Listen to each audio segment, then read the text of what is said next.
पति अपनी पत्नी को मार देता है। रात भर सूटकेस में बंद करके उस लाश से वो बात करता है। वो कहता है कि मैं तुमसे बहुत प्यार करता था। अपनी फुफेरी बहन से ही वो प्यार कर बैठता है। घर वाले नाराज, लेकिन दोनों ने एक दूजे के साथ रहने की जो कसम खा ली थी कि हम साथ जन्मों तक साथ रहेंगे। कि राकेश ने अपनी ही पत्नी की हत्या क्यों कर दी। रात भर वो लाश से बात करता रहा। सुबह 10:30 बजे वो निकलता है और वहाँ से वो पुणे की ओर चलता है। नमस्कार दोस्तों, मैं आप सबका सुशील तिवारी। एक ऐसी खबर, एक ऐसी कहानी, जुर्म भरी दास्तान। आखिर ऐसा क्या हो रहा है? कभी पत्नी पति का मर्डर कर रही है तो कभी पति पत्नी को मार रहा है। ये घटना है बेंगलुरु की, जहाँ पर 2022 में दोनों ने शादी किया। पति का नाम राकेश है, पत्नी का नाम गौरी है। लेकिन पुणे से बेंगलुरु में ऑफ़र आता है राकेश को। राकेश सोचता है कि वहाँ पर अच्छी जॉब और मुझे मिल जाएगी, पैसे भी मुझे अच्छे मिलेंगे। पत्नी पुणे में नौकरी करती थी, लेकिन दोनों हंसी खुशी बेंगलुरु आ गए। बेंगलुरु वो रहने लगते हैं। लेकिन गौरी उससे कहती है कि मैं घर में बैठे बैठे तंग आ गई हूँ, मुझे मेरा मन नहीं लग रहा है। और बार बार वो राकेश से कहती भी है कि आपके ही चलते ये सब हुआ है। पुणे में मैं जॉब भी कर रही थी, यहाँ पर मैं बहुत परेशान हूँ। पति समझाता है उसको कि आज नहीं तो कल तुम्हारी जॉब लग जाएगी, तुम परेशान ना हो। लेकिन आए दिन राकेश और गौरी के झगड़े होते रहते थे। विवाद दिन पर दिन बढ़ता जा रहा था। एक दिन राकेश घर आता है तो गौरी उससे फिर झगड़ा करने लगती है। राकेश फिर उसको समझाता है, परेशान मत हो गौरी, तुम्हारी नौकरी लग जाएगी।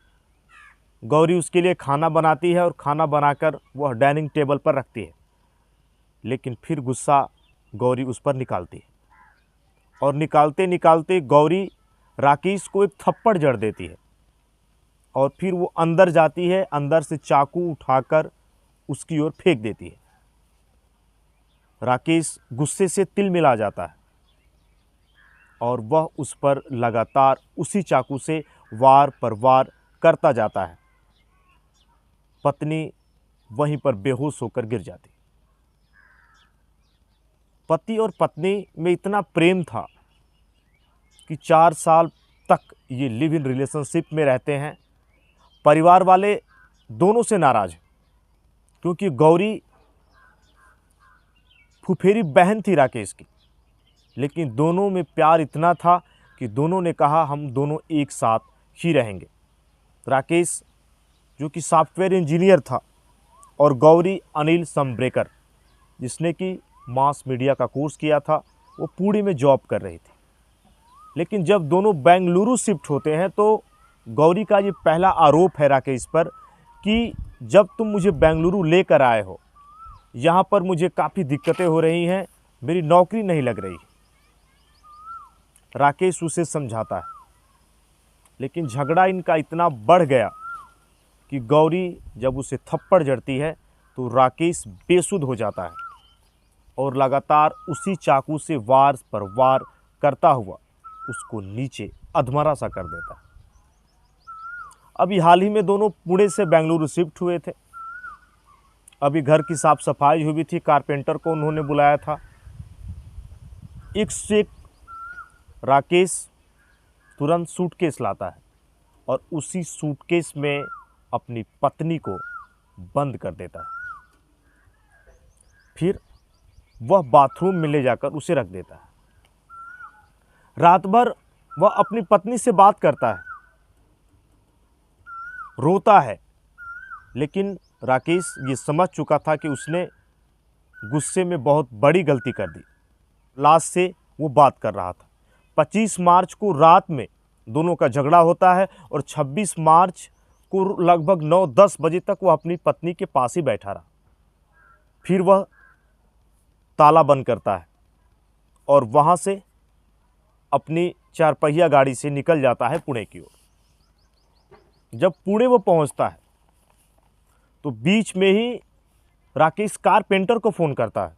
कुछ ही दिनों पूर्व कारपेंटर को अपने घर बुलाता है, साफ़ सफाई होती है और कारपेंटर से वो कहता है कि मैंने अपनी ही पत्नी को मार दिया। जब कारपेंटर उसकी बात को सुनता है तो बेसुध हो जाता है, उसको समझ नहीं आता कि यार इसने क्या कर दिया। फिर राकेश अपने फ़ोन को वहीं पर काट देता है।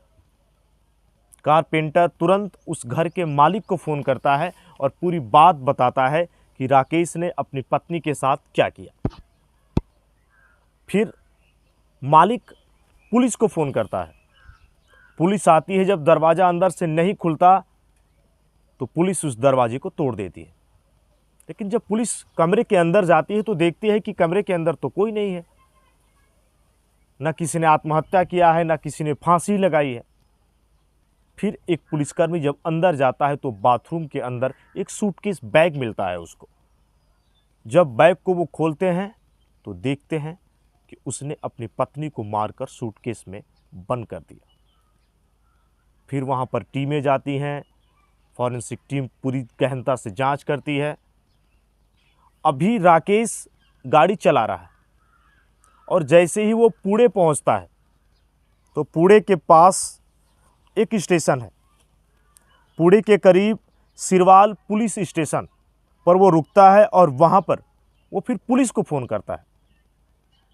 पहला फ़ोन उसने कारपेंटर को कर दिया था कि उसकी पत्नी ने खुद ही आत्महत्या कर ली, लेकिन जहाँ वो बताता है सिरवाल पुलिस स्टेशन पुणे को कि नहीं, मैंने ही अपनी पत्नी को मार दिया। फिर घर वालों को भी वो फ़ोन करता है कि मैंने ही अपनी पत्नी की हत्या कर दी, लेकिन पहले ही वो इसलिए बता देता है घर वालों को कि सही समय पर उसकी पत्नी की लाश घर वालों को मिल जाए, उसका क्रियाकर्म कर दे। पुलिस के पास जब वह लड़खड़ाते हुए जाता है तो वह फिनाइल पी लिया था उसने, कॉकरोच की दवाई भी वह खा लेता है कि मैं भी मर जाऊंगा। लेकिन पुलिस तुरंत अस्पताल उसको नज़दीक लेकर जाती है, उसका इलाज होता है और वहाँ पर वो बच जाता है।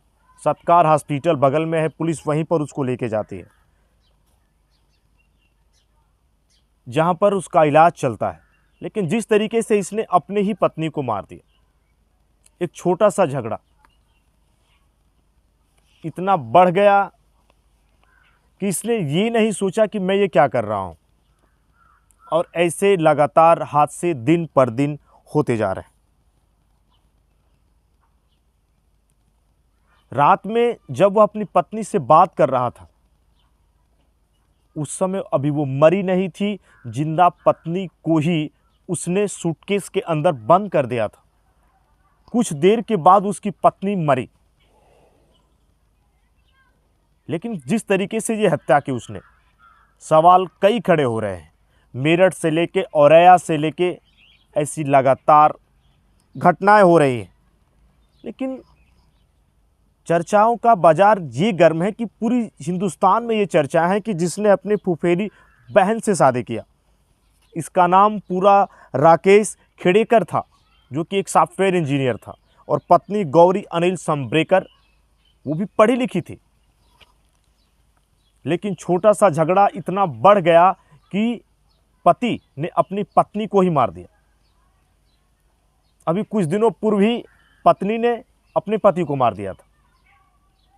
जो घटना राजस्थान की जयपुर की थी, तो मेरठ में भी सौरभ भारद्वाज को मुस्कान रस्तोगी और उसके प्रेमी ने जिस तरीके से मारा, लगातार ऐसी घटनाएं हो रही हैं और हर दिन एक नहीं तो एक क्राइम होते जा रहे हैं।